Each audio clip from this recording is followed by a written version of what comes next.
Afternoon mga idol. Nagbabalik na naman ang isang security. Kumusta yung mga 5'9" natin dyan sa mga duty nila ngayon.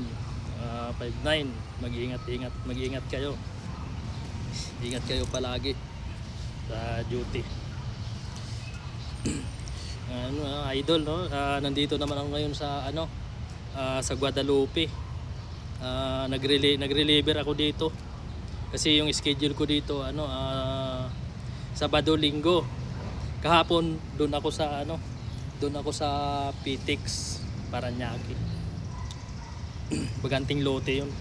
Nagre-reliever din ako doon. Ang schedule ko kasi doon Huwebes Bernis yung schedule ko doon.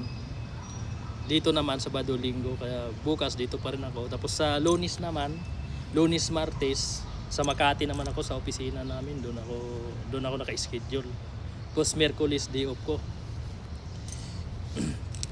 Kaya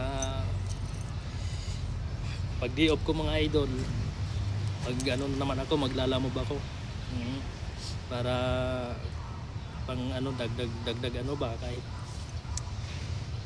pang lang, pambili ng ulam, pang kailangan pang gasolina para pagpasok. Hindi naman kasi kalakihan mga idol yung sahod ko bilang security. Konti lang, sakto lang naman yung namin, yung sakto lang yung sahod ko. Kaya mga idol, minsan talaga laging hindi naman lagi kasi minsan minsan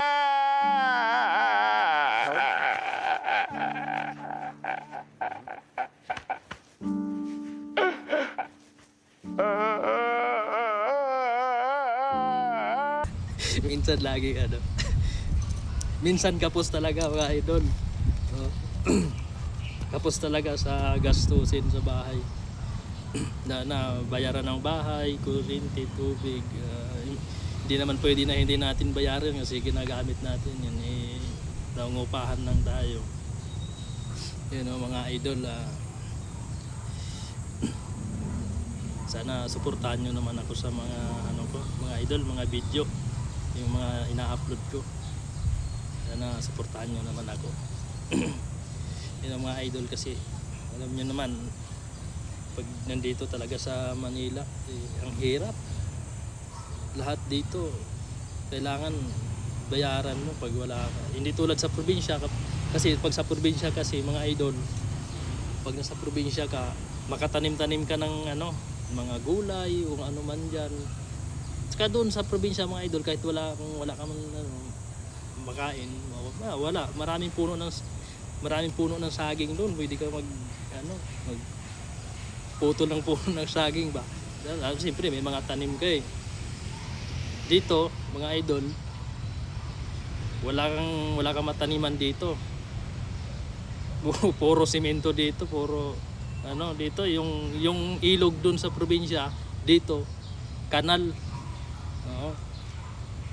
Kaya wala kang sa ilog sa atin sa probinsya mga idol, makakabingwit tayo ng mga pang-ulam natin dun, dito sa Manila wala. Yung ilog dito kanal, mabaho pa. Kaya yun mga idol, mahirap talaga yung buhay dito, lalo na pag nangungupahan ka dito sa Manila. Kaya minsan talaga kapos sa gastusin sa bahay. Hindi naman kasi kalakihan yung mga sahod ko bilang sa security. Wala, sakto lang, hindi naman malaki, hindi rin naman maliit, pero minsan talaga kapos talaga kasi siyempre mga anak ko kasi nagdadiaper pa. Minsan niya naawa na ako sa mga anak ko kasi minsan nabibilhan ng gatas pag ginakapos ako. Kaya ang ginagawa ko minsan, naglalamove ako. Minsan ay mga idol, yung kita din sa lalamove depende rin sa pasipag mo. Pero kikita ka rin naman basta yun nga lang pagod talaga sa ano biyahe. Saka hindi rin naman ako minsan pag out ko, di ba, nag-out mamaya mag-out ako dito. Babiyahe na naman ako hanggang alas 12. Or minsan alas 10. Ano lang, pang ulam lang, kuya, pang gastos. Kasi wala pag wala kang ano dito sa Manila mga idol, wala kang tawag nito extra income. Yung inaasahan mo lang sa sahod mo lang talaga. Walang mangyayari mga idol. Talagang ako nga kahit may extra pa ako, naglalamove ako minsan niya. Talagang wala tapos kaya mga idol subukan natin dito sa sa social media mga idol.